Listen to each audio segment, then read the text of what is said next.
ሐዋርያት ሥራ ምዕራፍ 3 ጴጥሮስ ሽባውን ለማኝ ፈወሰ። አንድ ቀን ጴጥሮስና ዮሐንስ በጸሎት ጊዜ ይኸውም ከቀኑ በ9 ሰዓት ወደ ቤተ መቅደስ ይወጡ ነበር።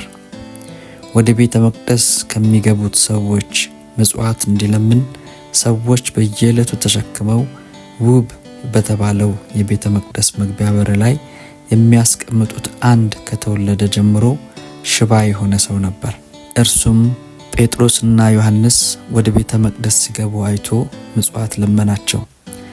ጴጥሮስም ከዮሐንስ ጋር ወደ እርሱ ትኩር ብሎ አየውና እስቲ ወደኛ ተመልከት አለው። ሰውየውም ከእነርሱ አንድ ነገር ለማግኘት አስቦ በትኩረት ተመለከታቸው። ጴጥሮስ ግን እኔ ብርና ወርቅ የለኝም፣ ነገር ግን ያለኝን እሰጥሃለሁ። በናዝሬቱ በኢየሱስ ክርስቶስ ስም ተነስተህ በእግርህ ተመላለስ አለው። ቀኝ እጁንም ይዞ አስነሳው። ወዲያውም እግሩና ቁርጭምጭሚቱ በረቱ። ዘሎም ቀጥ ብሎ ቆመ፣ መራመድም ጀመረ።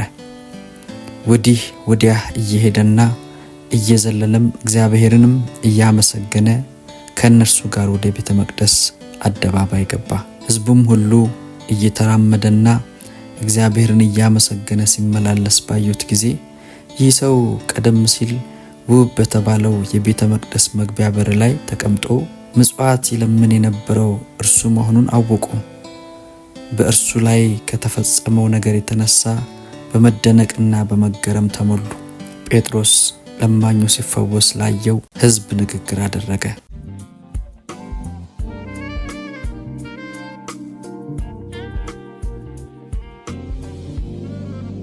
የተፈወሰውም ለማኝ ከጴጥሮስና ዮሐንስ ጋር ጥብቅ ብሎ አብሯቸው ሳለ ሕዝቡ ሁሉ በመገረም እነርሱ ወደ ነበሩበት የሰለሞን መመላለሻ ወደ ተባለው ስፍራ እየሮጡ መጡ።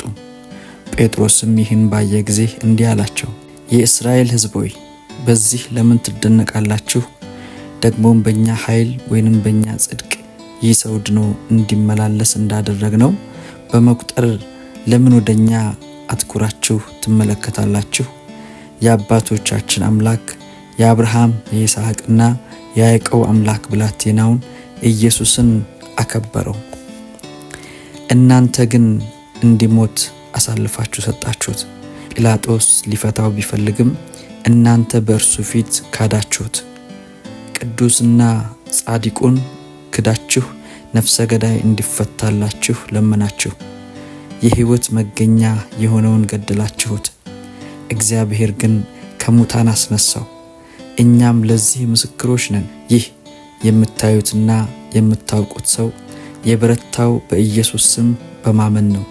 ሁላችሁም እንደምታዩት ፍጹም ፈውስ እንዲያገኝ ያደረገው የኢየሱስ ስምና በእርሱ አማካይነት የሚገኘው እምነት ነው። አሁንም ወንድሞች ሆይ እናንተ ይህን ያደረጋችሁት እንደ አለቆቻችሁ ሁሉ ባለማወቅ እንደሆነ አውቃለሁ። እግዚአብሔር ግን የእርሱ የሆነው ክርስቶስ መከራን እንዲቀበል አስቀድሞ በነቢያቱ ሁሉ አፍ የተናገረውን ፈጽሞታል። እንግዲህ ኃጢአታችሁ እንዲደመሰስ ንስሐ ግቡ፣ ከመንገዳችሁም ተመለሱ። ከጌታም ዘንድ የመታደስ ዘመን ይመጣላችኋል።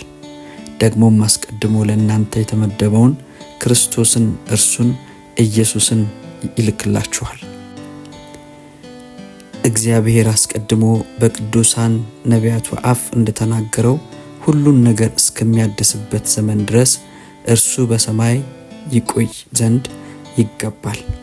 ሙሴም እንዲህ ብሏል፣ ጌታ አምላካችሁ ከእናንተው መካከል እንደ እኔ ያለ ነቢይ ያስነሳላችኋል።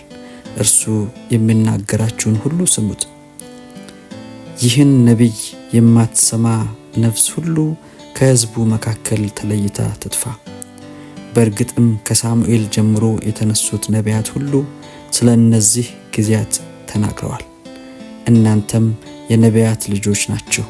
ደግሞም እግዚአብሔር ለአብርሃም በዘርህ የምድር ወገኖች ሁሉ ይባረካሉ ብሎ የገባውን ኪዳን ወራሾች ናችሁ። እግዚአብሔር ብላቴናውን ባስነሳ ጊዜ እያንዳንዳችሁን ከክፋታችሁ መልሶ ይባርካችሁ ዘንድ አስቀድሞ ወደ እናንተ ላከው።